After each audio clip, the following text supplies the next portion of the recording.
Hello दोस्तों, जय श्री कृष्णा, राधे राधे। तो फिर मैंने आपको वहाँ तक दिखाया था अगले ब्लॉग में, उसके आगे का दिखाती हूँ कि घी गरम हो चुका है और कुछ इस तरह से घी गरम हुआ है। और ये 15 दिन का है। इस बार दूध बिल्कुल भी सही नहीं है, तो इसलिए घी भी नहीं हो पा रहा है।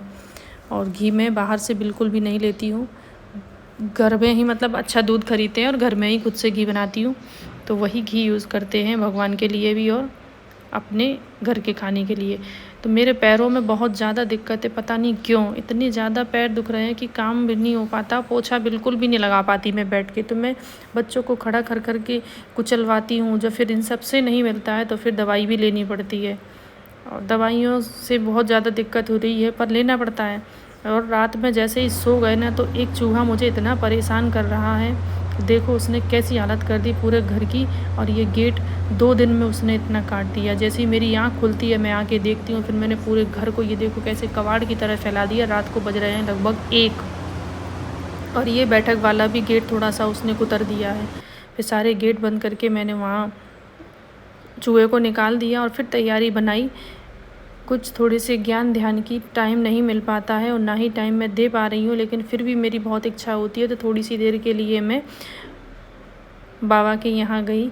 ये ब्रह्मा बहन है, इनको मैं क्या बोलूँ और मुझे सही से नहीं पता है। ज्ञान की देवी है, यही समझा जाए उन्हें।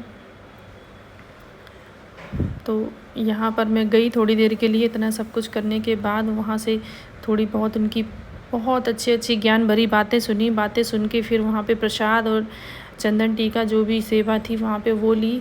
फिर आके हम थोड़ी देर के लिए इधर एक जगह बैठ गए थे और दर्शन कर लो इन माताओं के। ये भी एक माँ ही है, तो सभी ने उनका बड़ा आव आदर किया, उनका बहुत अच्छे से स्वागत किया और उनकी ज्ञान की बातें सुनी सबने। तो ओम शांति दीदी हैं ये बड़ी। और यहाँ पर हम तीनों चारों लोग बैठे थे और उधर से जैसे ही निकले तो यहाँ घर आए ना, तो घर में आके इन लड़कियों ने फैला रखा था काम। ये आरुषि ने सूट किया है तो उल्टा सीधा कर दिया है। इन तीनों को मैंने फटाफट से साड़ी पहनाई और 10 बार इन्होंने सुबह से परेशान किया कि ये नहीं वो नहीं ये। फिर इन सबको आखिर में मैंने थोड़ा सा आपको दिखा देती हूँ, लेकिन उल्टा है। ये मोबाइल सही से नहीं पकड़ा था आरुषि ने और ये नहीं हो पाया, और फिर सही से नहीं था तो मैं दिखाती कैसे आपको, इसलिए मैंने आपको थोड़ा सा दिखा दिया है। तो ये साड़ियाँ पहन के हमारे घर की देवियाँ हो गई हैं तैयार।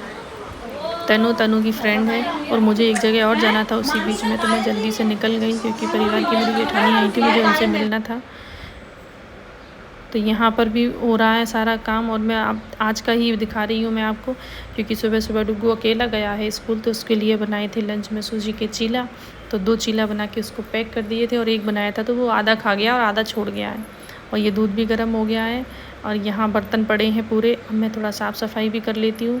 पूरा घर ऐसा अस्त व्यस्त पड़ा है क्योंकि शरीर भी सही नहीं है और आज मैं रात को सो गई थी तो मैं सुबह जल्दी जाग नहीं पाई। इस चक्कर में सब काम ऐसे ही पड़ा है, तो मैं काम कर लेती हूँ और थोड़ी देर बाद ही आपको फिर से मिलूँगी।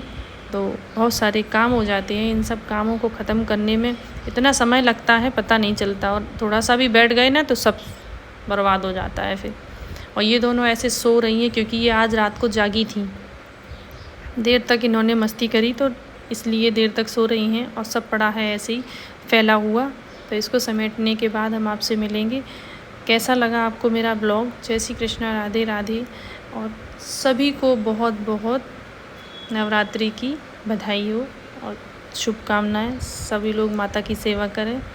और इस बार मैंने व्रत नहीं रखा है, थोड़ा सा कुछ ऐसा कारण था कि मैं इस वजह से नहीं रह पाई हूँ। मुझे बहुत अच्छा लगता है व्रत में, और यहाँ पीछे कुछ प्रोग्राम भी होते हैं, इस बार वहाँ भी नहीं जा पाए हैं। देखो लगेगा तो मैं ज़रूर जाऊंगी और आपको दिखाऊंगी भी। अब मैं जा रही हूँ गांव, तो गांव जाने की तैयारी के कारण सब ऐसे ही छोड़ के जब मैं वापस आऊँगी फिर आपसे मिलूँगी। Bye bye.